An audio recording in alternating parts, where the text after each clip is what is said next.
제가 오늘도 앞에 나가서 설교해도 되겠죠? 수련회니까 오늘 제가 감동을 많이 받았습니다. 첫째는 우리 장로님들 또 집사님들께서 여전도 회원들 섬기시는 모습 실제로 보니까 더 감동이 되대요. 제가 보니까 1점 뛰어넘은 것 같습니다.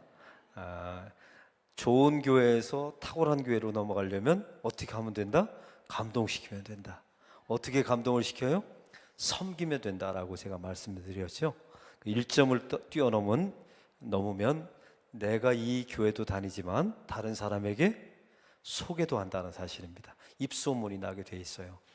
여러분, 다른 사람을 감동시키는 것은 굉장히 중요합니다.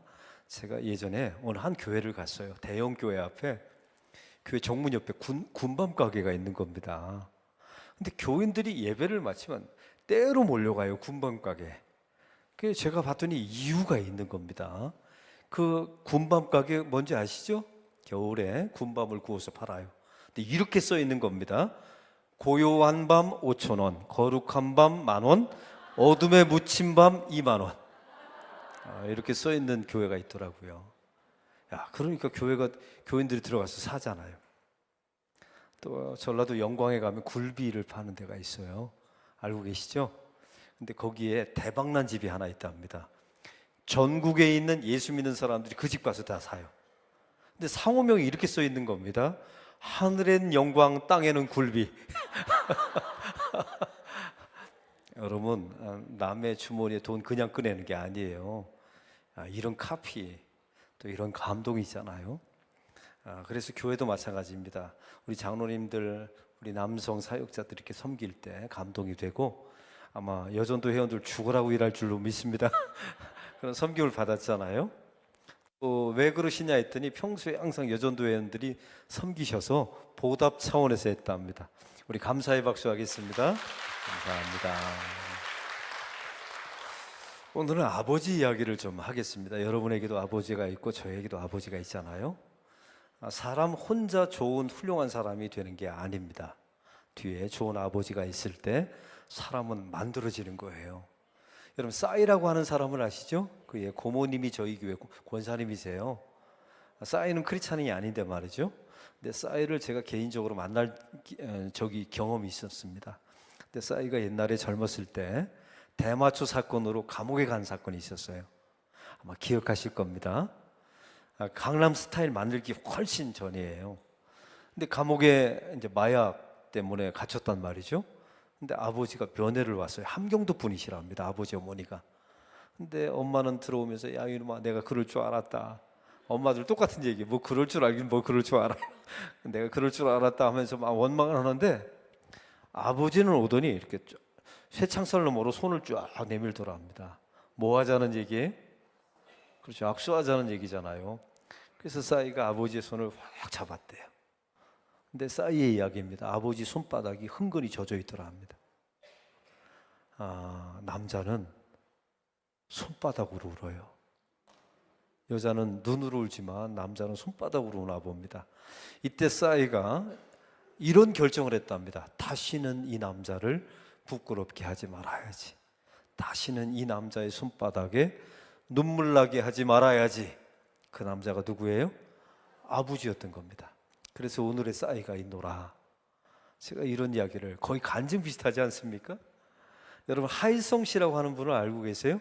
야구 해설가, 얼마 전에 돌아가셨죠? 이분의 젊었을 때 별명이 개차반이었다 합니다. 얼마나 엉망이면 개차. 근데 그분의 아버지가 투스타 장군이었어요. 옛날에는 투스타 장군의 아들은 아버지가 알아서 군대를 빼줬어요. 옛날에. 그러니까. 그래서 하일성 씨도 이제 기대를 한 겁니다. 우리 아버지가 투스타 장군이니까 나 군대 빼주겠지. 근데 어느 날 집에 갔더니 징집장이 와 있더래요. 누가 보낼게요? 왜 보낼게요? 인간 만들려고, 사람 만들려고. 그런데 이걸 징집장을 딱 떠들어 보는 순간에 기절할 뻔했다 합니다.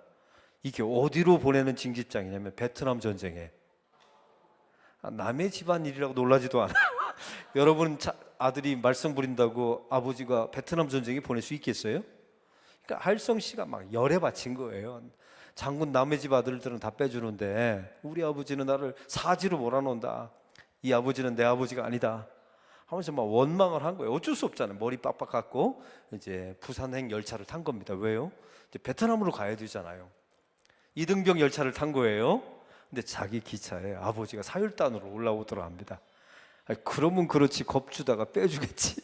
근데 아버지가 부관을 통해서 기차 맨 끝칸으로 할성을 부르더라 합니다. 갔더니 아버지가 노란 봉투를 하나 주더래요.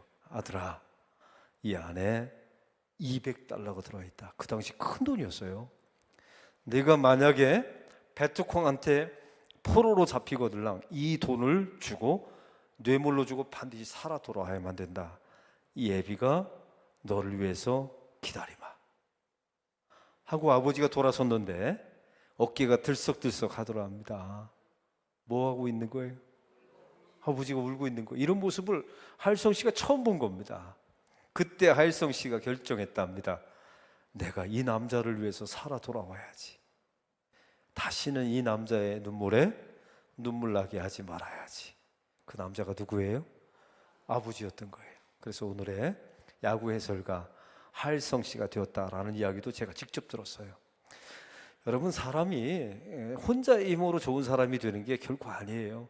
성도도 마찬가지입니다. 여러분 힘으로 권사되고 교회 성도되고 이런 거 아니에요. 하나님 아버지가 우리 뒤에 있었기에 그분이 선택하시고 그분이 예정하셨기에 우리가 예수 믿게 된 줄로 믿습니다. 여러분, 에덴 동산에서 아담과 하와가 하나님을 뭐라고 불렀을까요? 성경 찾지 마세요. 이거 없어요.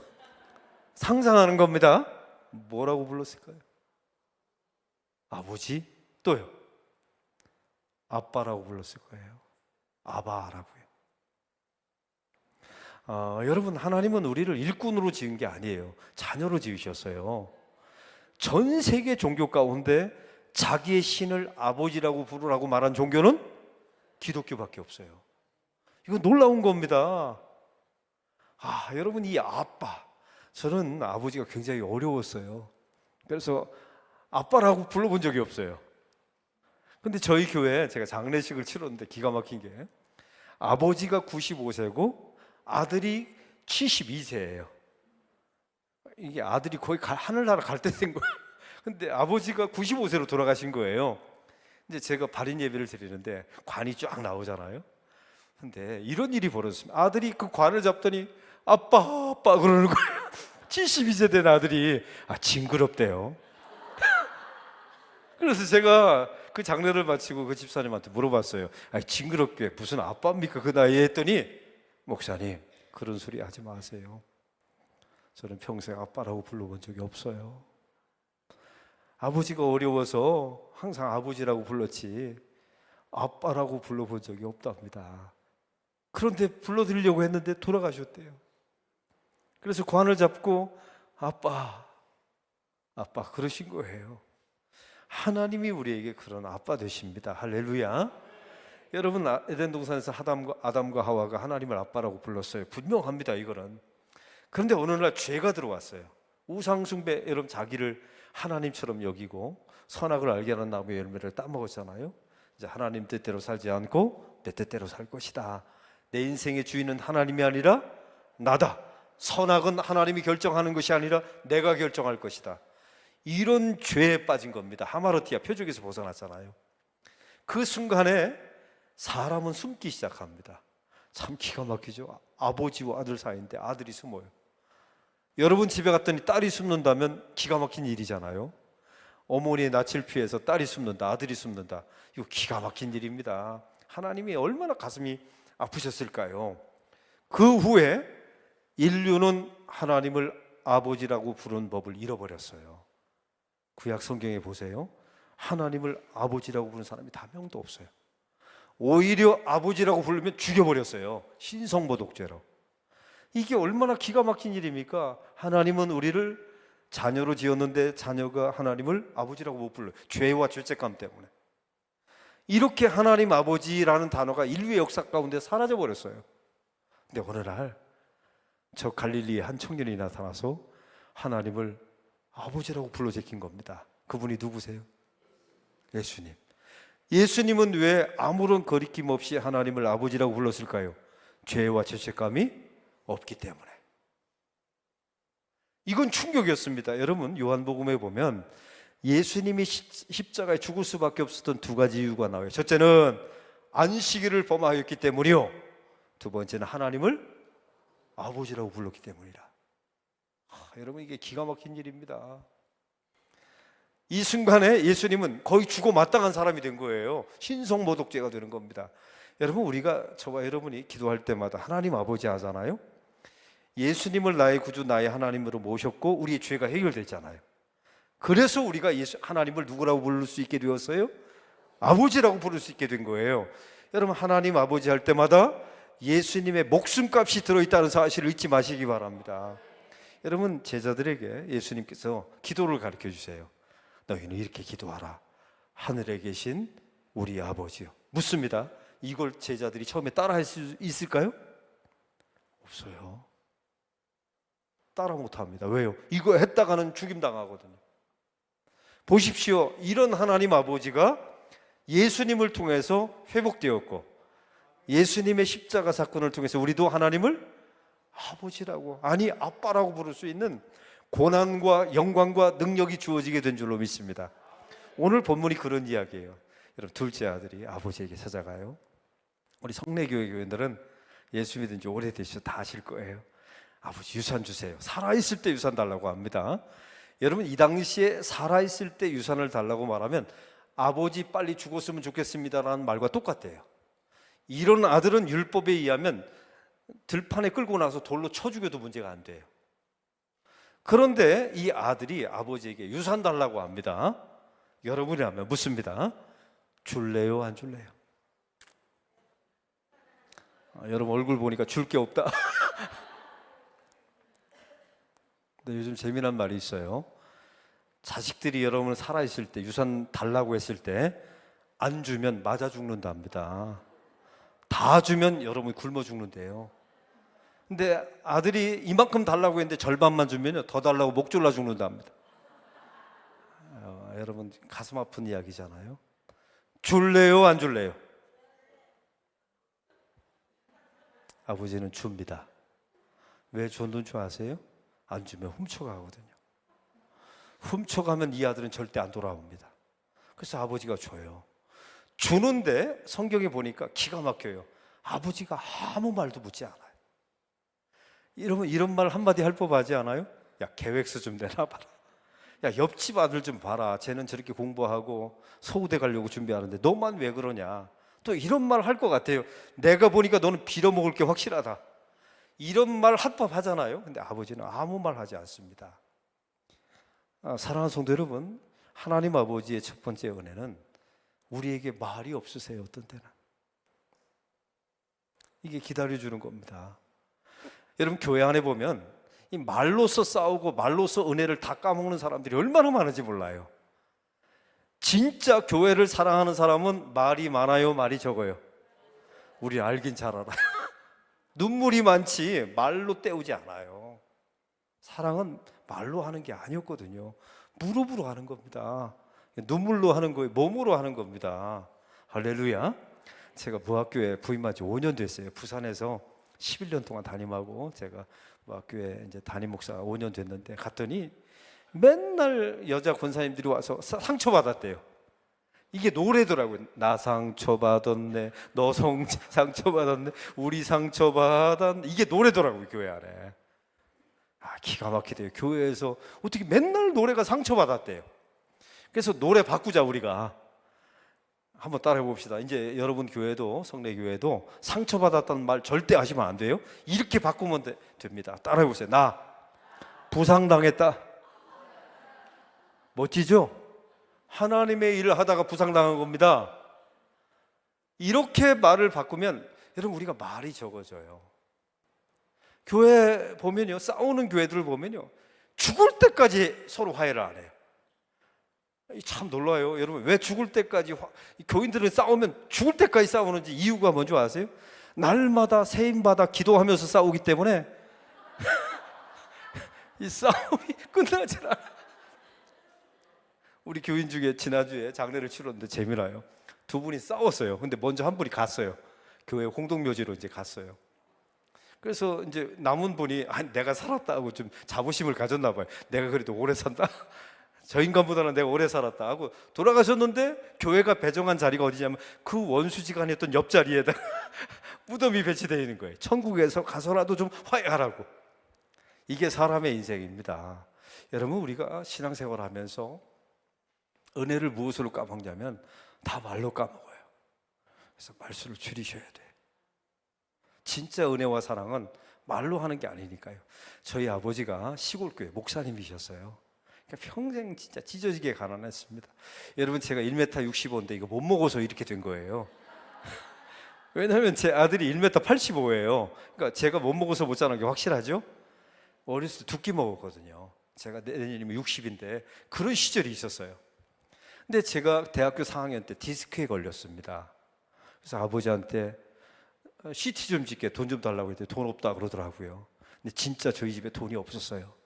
근데 제가 아버지한테 뭐라고 싸우친 줄 아세요? 애 새끼를 나눴으면 책임을 져야죠 하고 뛰쳐나왔어요, 제가. 근데 그 뛰쳐나오는 순간에 저희 아버지가 아무 말도 하지 않았어요. 그리고 돌아서시더라고요. 근데 제가 그때 아버지 나이가 됐어요. 제가 상상하는 겁니다. 우리 아버지는 그때 돌아서서 무슨 생각을 했을까?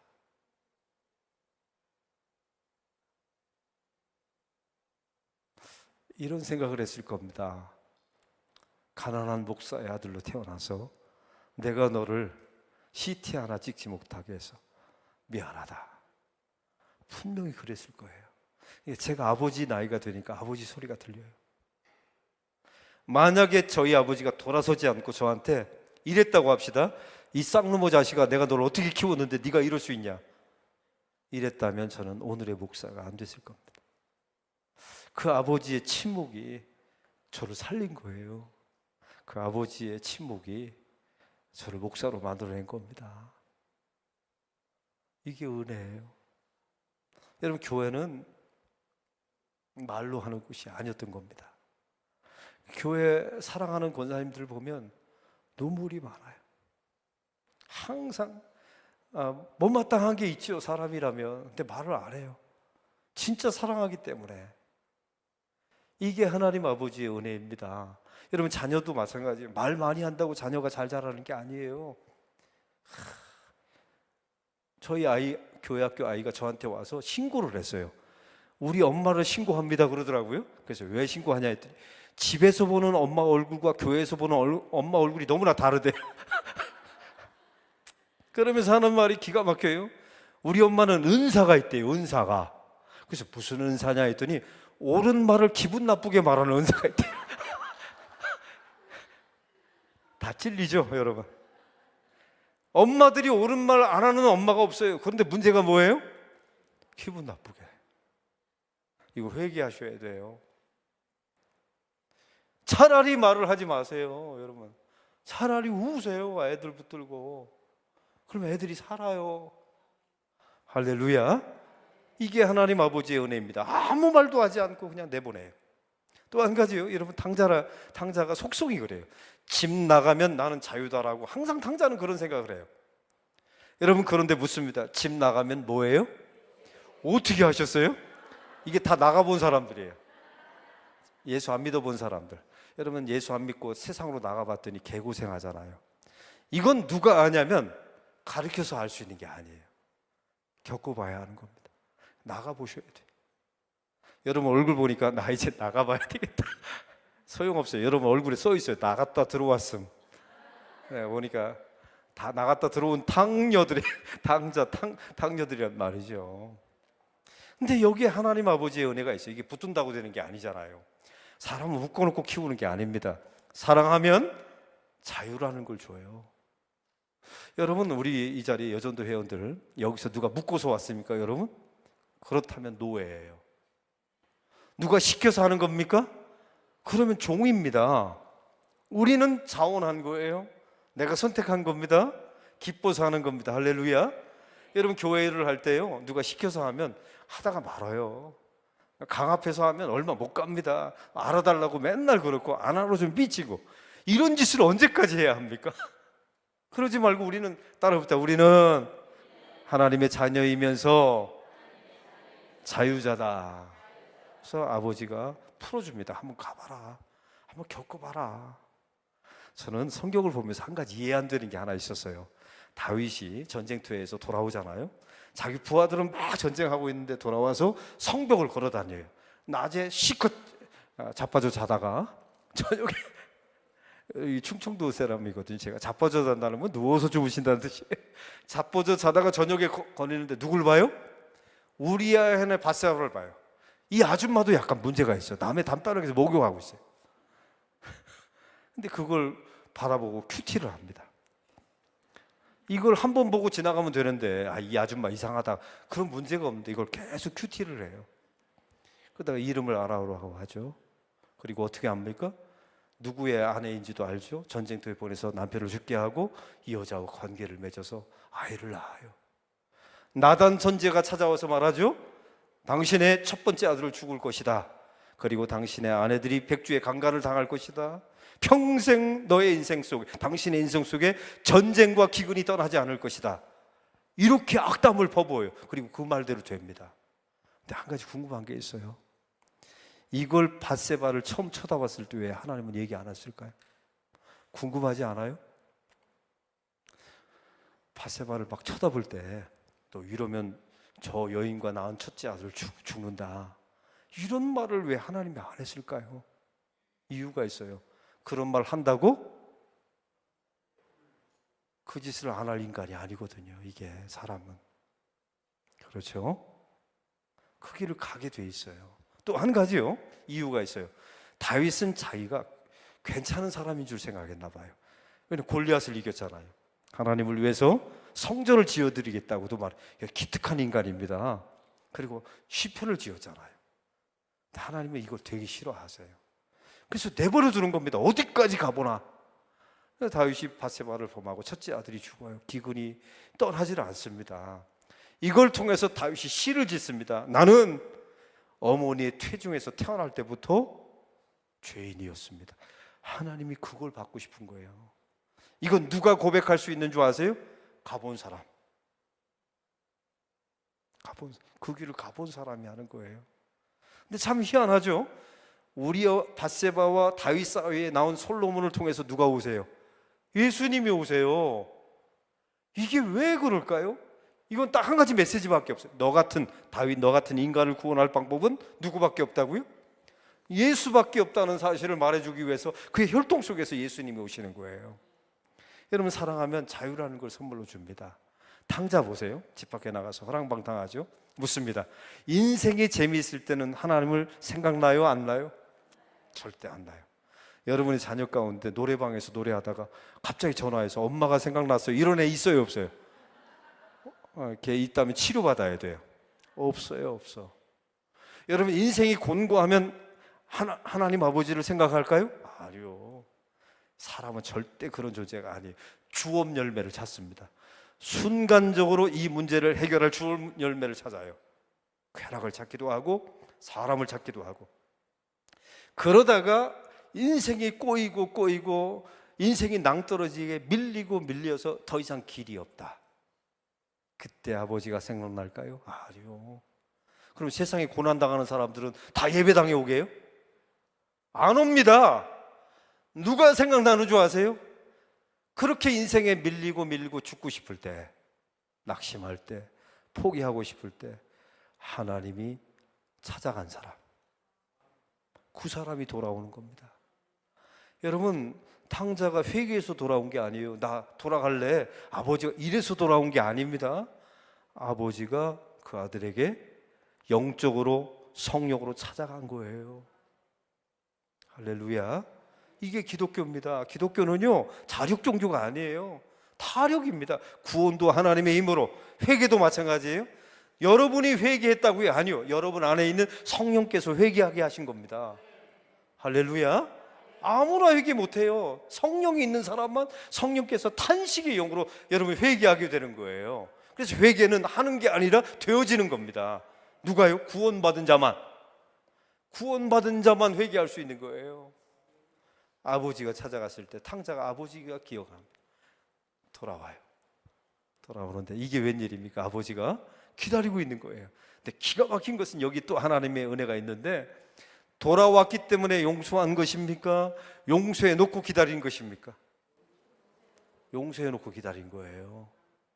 그러니까 기다리고 있잖아요, 아버지가. 이게 아버지의 은혜입니다. 그래서 오늘 이 이야기는 돌아온 탕자, 이름을 잘못 지었어요. 기다리시는 아버지. 한번 따라해 봅시다. 기다리시는 아버지.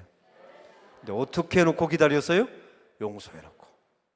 여러분, 여러분의 성례교회가 이런 그릇의 크기의 교회가 됐으면 좋겠어요. 여러분, 교회는 이렇게 리모델링을 하고 교회를 크게 짓고 이런다고 하나님이 교인을 보내주시는 게 아니에요. 교회가 역사가 오래됐다고 해서 교인을 보내주시는 게 절대 아닙니다. 교회의 그릇이 커야 돼요. 은혜의 그릇이 커야, 영혼을 담아낼 수 있는 그릇이 커야 하나님이 영혼을 담아주십니다. 할렐루야. 그래서 저는 우리 최 목사님 오셔서 목회하실 때 여러분의 교회 크기가, 영적인 그릇, 은혜의 그릇의 크기가 누구든 담아낼 수 있는 교회 그릇의 크기가 되기를 주의 이름으로 축원합니다. 저희 교인이 한 명 저한테 문자가 왔어요. 목사님, 집사인데, 서리 집사인데 담배 피우면 지옥 갑니까? 라고 써 있더라고요. 착하죠. 그래서 제가 문자를 보냈어요. 요즘 담배가 안 끊어지시는가 봅니다 했더니 그걸 어떻게 하셨어요? 그러더라고요. 우리 교인들 착하죠. 근데 제가 기도했어요. 하나님, 이런 교인이 있다면, 예수님이시라면 뭐라고 답변할 것입니까? 담배 피우면 지옥 갑니까? 소리 집사인데 제가 썼어요. 일주일 동안 기도했더니 하나님이 영감을 주셨어요. 제가 썼습니다. 담배 피운다고 절대 지옥 안 갑니다. 대신 천국은 아주 빨리 갑니다. 가로 열고 폐암. 이건 저의 생각이 아니었어요. 하나님께서 저의 그런 감동을 주셨어요. 알아서 천국 빨리 가려면 담배 많이 피우다가 폐암 걸려서 가라. 그랬더니 다음 주에 저한테 와서 담배값을 찢었어요. 목사님, 담배 끊을 수 있도록 기도해 주세요. 그러면 됐잖아요. 여러분, 이렇게 그릇을 키워놓으셔야 돼요. 여러분, 만나교회 아시죠? 김병삼 목사님. 제가 그 교회를 갔는데 제가 놀라 자빠질 뻔했어요. 교회 안에 흡연실이 있어요. 감리교인데. 그래서 제가 목사님한테 물어봤죠. 아니, 목사님, 어떻게 교회에다가 불경건하게 흡연실을 만들어 놨어요? 했더니, 윤 목사님, 이 흡연실은 담배 피라고 만든 곳이 아니라 여기서 담배 끊으라고 만든 곳입니다. 무슨 얘기인 줄 아세요? 믿지 않는 사람, 남편이 믿는 여자를 만난 거예요. 그래서 교회까지 차를 태워서 온 거죠. 근데 아내가 요즘은 항상 기다려 그러잖아요. 요즘은 남편들이 다 강아지처럼 됐어요. 기다릴 곳이 없으니까 그분들을 위해서 공간을 마련하는 거예요. 흡연실. 거기다 모니터가 있고 예배실황이 있고. 흡연하다가 이제 모니터 보니까 설교가 나오잖아요. 은혜 받다가 예수 믿고 담배 끊고 안으로 돌아오라고 흡연실을 만들어 놓은 거예요. 그릇 크죠? 그릇 큽니다. 여러분, 하나님의 교회의 은혜는 이렇게 커야 돼요. 교회는 째라고 있는 곳이 아닙니다. 한번 따라해 봅시다. 교회는 째는 곳이 아니라 꼬매는 곳입니다. 또 따라해 보세요. 꼬매지 못할 거면 째지 맙시다. 또 따라해 보세요. 째으면 반드시 꼬맵시다. 아멘. 교회는 그런 곳이에요. 여러분, 세상에서 이리 찢기고 저리 찢겨서 교회에 왔는데 또 교회에서 찢긴다면 갈 곳이 없잖아요. 교회는 덮어주고 싸매주고 울어주고, 여러분, 그래야 은혜의 공동체가 되어서 많은 영혼이 이 교회에 하나님께서 담아주실 줄로 믿습니다. 여러분, 박성호라고 하는 개그맨 아세요? 인간이 아니모니이다, 갸루상 생각나시죠? 그 친구가 소망교회 교인이었어요. 제가 소망교회에서 부목사를 했거든요. 그 아버지 장례를 제가 치렀어요.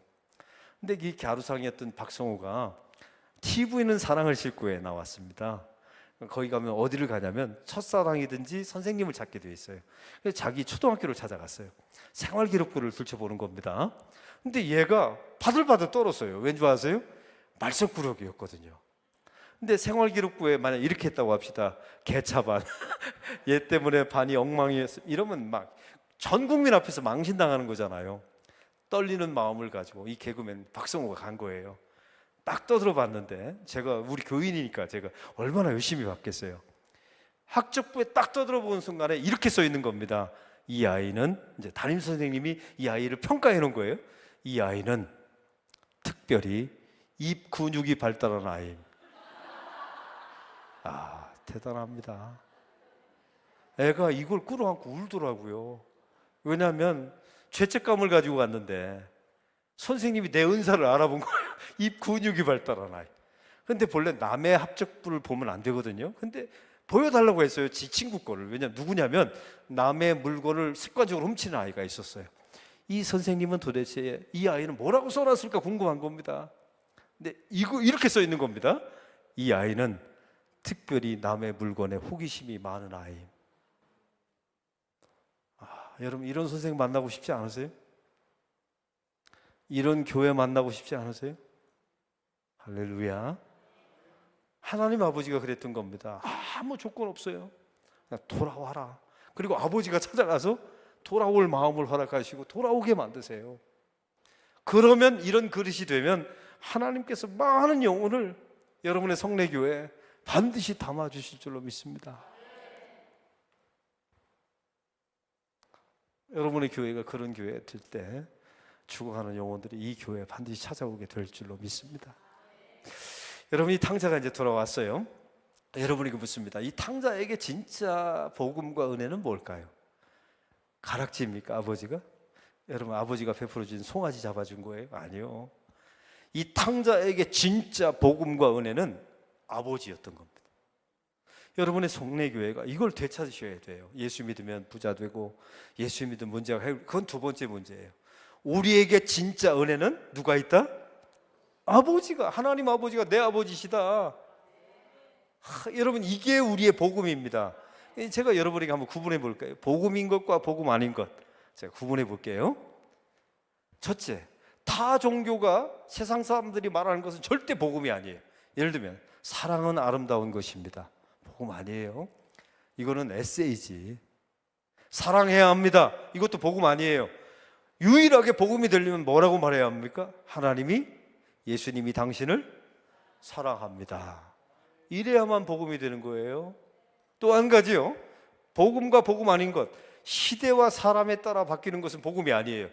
이거는 은혜도 아닙니다. 예를 들어 볼까요? 저희 교회 진짜 똑똑하고 막 이대 나오고 또 공부도 잘하고 예쁜 자매가 또 하나 있었어요. 근데 이 자매가 동창 모임을 간 거예요. 여러분 동창 한 10년 지나서 이제 동창 모임에 가면 서로 비교가 되잖아요. 근데 누구를 만났냐면 자기는 예쁘고 예수 믿고 또 공부도 잘했어요.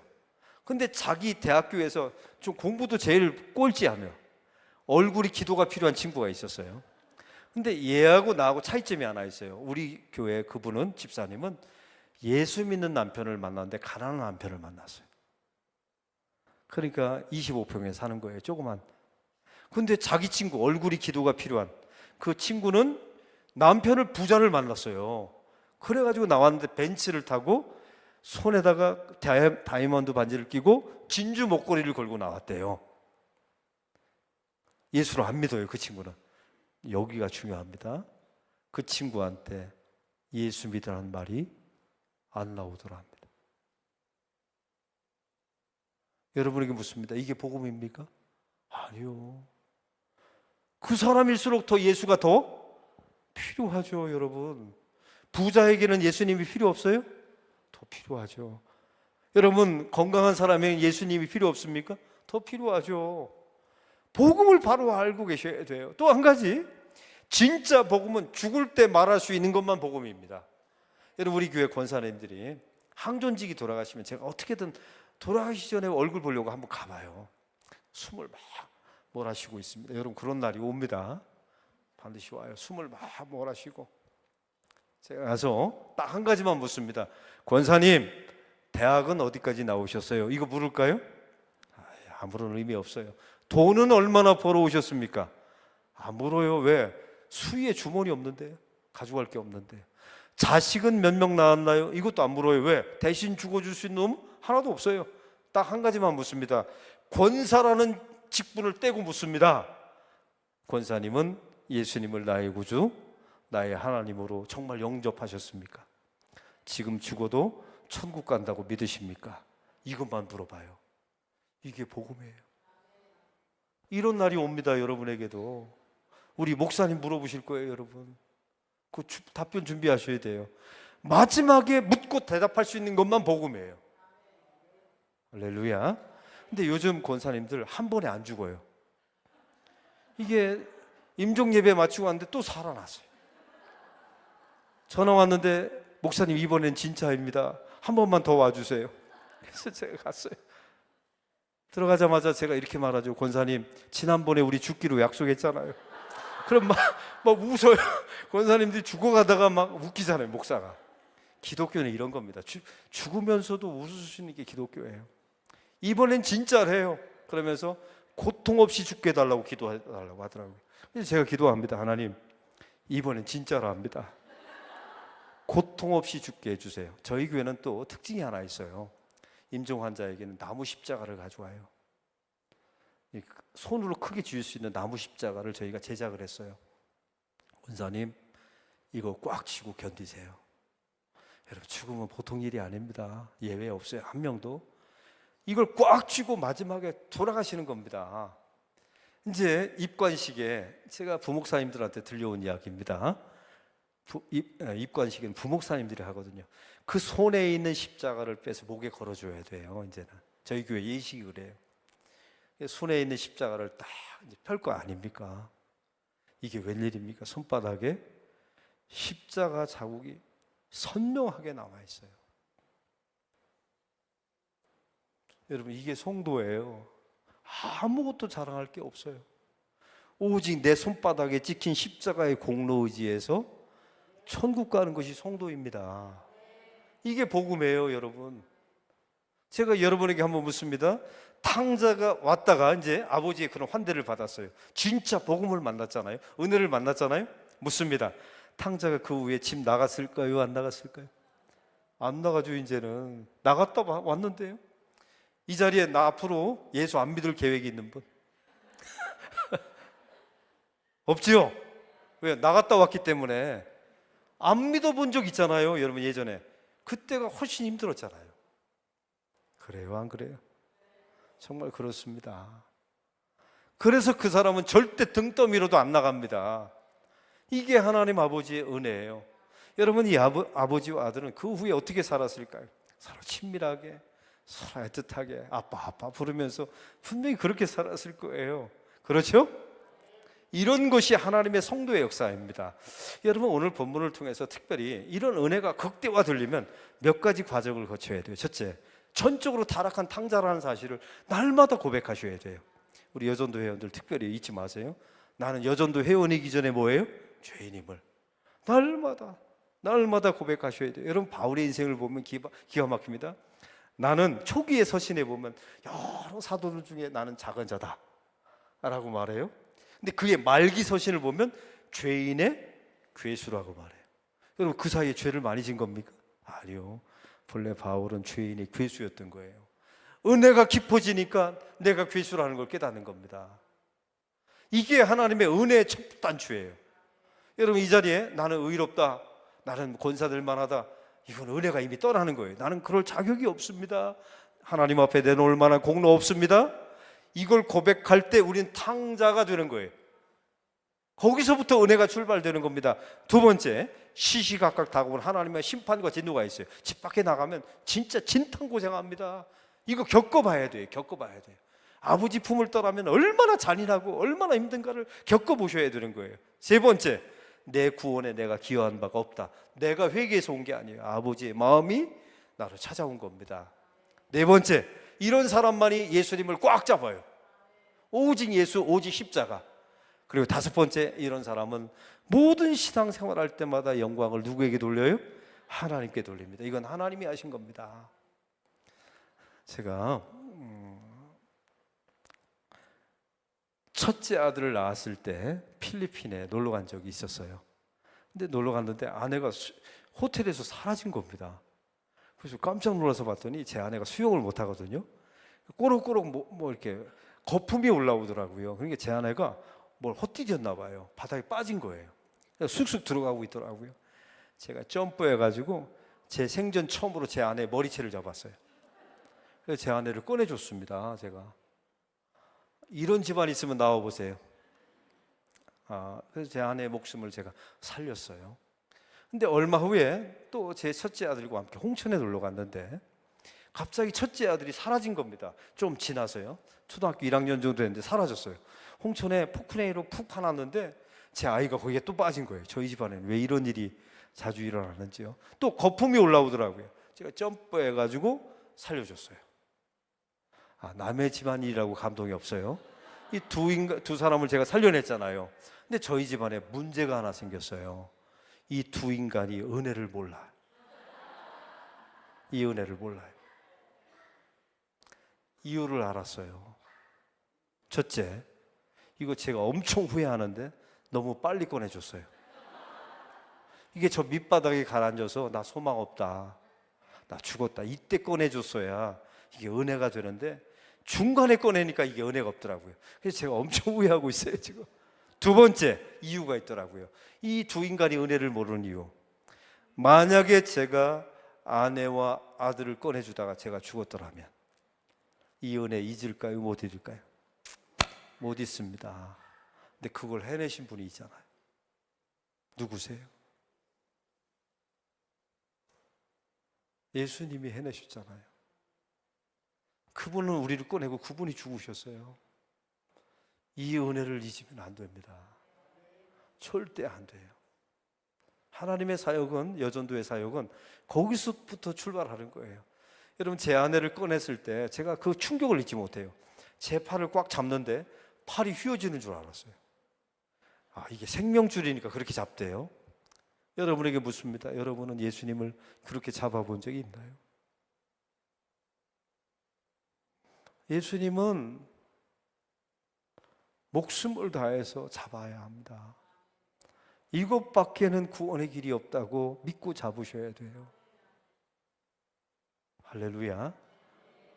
그래야 은혜가 있는 겁니다. 교회 오래 다녔다고 자랑하지 마시고, 나는 무슨 직분이 있다고 자랑하지 마시고, 십자가를 얼마나 꽉 잡고 있는가. 이분만이 내 구원이십니다. 이렇게 고백하는 여러분의 성례교회, 우리 교우들이 되시기를 주의 이름으로 축원합니다. 여러분, 이 탕자를 보십시오. 집에 돌아와서 아버지와 친밀해졌어요. 아버지가 가장 기뻐하는 것은 아들이 일 잘하는 거 아닙니다. 여러분, 우리 목사님도 그렇고 장로님들도 여러분 일 잘하는 거 바라지 않아요. 여러분, 교회는 그게 중요한 게 아니에요. 하나님과 얼마나 친밀해지느냐가 제일 중요해요. 저는 목회 꿈이 하나 있어요. 제가 부산에서 11년 동안 담임하고 여기서 이제 16년 담임을 하고 끝나거든요. 제가 은퇴할 때 교인들이 저한테 이 말을 한다면 제 목회는 성공한 겁니다. 우리 목사님은 비전 센터를 크게 지었어. 아니요, 그거는 하나님이 하시는 거지 목사가 지는 게 아니에요. 우리 목사님이 교인을 많이 늘렸어. 그것도 하나님이 하시는 거지 무슨 목사가 하는 겁니까? 근데 이 말을 들으면 성공한 거예요. 뭘 것 같아요? 우리 목사님은 예수님과 참 친해 보였어. 이 얘기 들으면 제 목회는 성공한 겁니다. 우리 권사님은 예수님과 참 친밀한 분이셨어. 우리 장로님은 예수님과 참 친해 보였어. 여러분, 성공한 사람이에요. 그럼 하나님이 일하십니다. 할렐루야. 제가 예전에 어렸을 때 애새끼를 낳았으면 책임져야 해줬던 아버지가 얼마 전에 병원에서 연락이 왔어요. 당신 아버지가 세브란스 병원에 지금 중환자실에서 임종을 준비하고 있다고 아버지한테 병원에서 연락이 왔습니다. 폐혈증이 걸리신 거예요. 그래서 제가 이제 얼른 갔죠. 근데 저희 아버지가 세브란스 병원에 이렇게 들어올 때 코마 상태에 빠진 거예요. 무의식 상태에 빠진 겁니다. 이제 혼수 상태죠. 근데 들어오면서 제가 갔더니 간호사가 이러는 겁니다. 아드님이 목사님이시죠? 제가 깜짝 놀랐잖아요. 간호사한테 말한 적이 없는데 어떻게 하셨어요? 했더니 당신 아버지가 혼수 상태에서 들어왔는데 계속 이런 말을 하더라 합니다. 간호사 양반, 우리 아들이 목사예요. 우리 아들이 목사예요. 부산에서 안락교회 담임 목사를 하고 있어요. 나를 부끄러워하는 줄 알았는데 내 뒤를 이어서 목사가 되었어요. 부산에서 목회를 잘하고 있어요. 이야기를 3시간 내내 이야기하도록 합니다. 저희 아버지는 저한테 단 한 번도 그런 말을 한 적이 없거든요. 근데 의식이 딱 사라지니까 아버지의 속마음을 얘기한 거예요. 결국 저희 아버지도 돌아가시지 않고 또 약물 주사를 또 다 맞아가지고 또 살아나셨어요. 저를 임종하러 갔는데 또 살아나셨어요. 지금 저희 교회 나오십니다. 제가 설교할 때마다 불꽃 같은 눈으로 저기서 저를 쳐다봐요. 근데 그게 너무 좋아요. 살아있다는 게 좋고, 우리 아버지가 또 저를 쳐다보고 있다는 게 좋고, 또 아버지 굽은 등도 보이고, 그래서 아버지가 좋아요. 이러려고 아버지를 살려놓으신 것 같아요, 하나님이. 그래서 요즘 편한 관계가 됐어요. 같이 가끔 밥도 먹고. 제가 이걸 보면서요, 하나님 아버지도 우리와 똑같은 생각일 거라고 생각해요. 일 열심히 해라, 성과 내라, 경쟁시키고 이런 분이 아니세요. 여러분, 이 일은 누가 잘하느냐면 하나님을 뜨겁게 사랑하고 친밀한 분들이 하나님의 일을 잘 해냅니다. 여러분이 그런 사역자가 되기를 꼭 소망합니다. 여러분, 우리가 이 땅을 떠나가게 될 때 저분은 참 예수님과 친밀해 보였어, 이런 말을 꼭 듣는 하나님의 은혜의 사람들이 되기를 바랍니다. 여러분을 통해서 좋은 열매가 많이 나타나게 될 것입니다. 할렐루야. 여러분을 하나님이 사용하셔서 우리 성례교회 놀라운 부흥의 역사를 일으켜 주실 줄로 믿습니다. 그런 사역자가 되시기를 주님의 이름으로 축원합니다. 하나님 아버지, 오늘 말씀을 통해서 하나님 아버지가 얼마나 좋은 분이신지 말씀해 주심을 너무나 감사합니다. 이런 아버지를 우리 하나님 아버지로 둔 것 영광이고 하나님 우리의 특권인 줄로 믿습니다. 이런 하나님 아버지와 친밀한 관계를 누리게 하시고 주장하게 하시고 세상 많은 사람들에게 보일 수 있도록 주님 도와주시옵소서. 주님과 친밀할 때 주님이 원하시는 일들이, 좋은 열매가 우리의 사역을 통해서 나타나게 하여 주시옵소서. 우리 성례교회를 위해서 기도합니다. 그릇이 큰 교회로 만들어 주시사 세상에서 외로운 사람, 상처받은 사람을 다 이 교회에 보내주시옵소서. 큰 그릇이 되어서 그들을 다 품고 치유하고 위로하고 꼬매주는 교회가 되게 하여 주시옵소서. 예수 그리스도의 이름으로 기도하옵나이다. 아멘.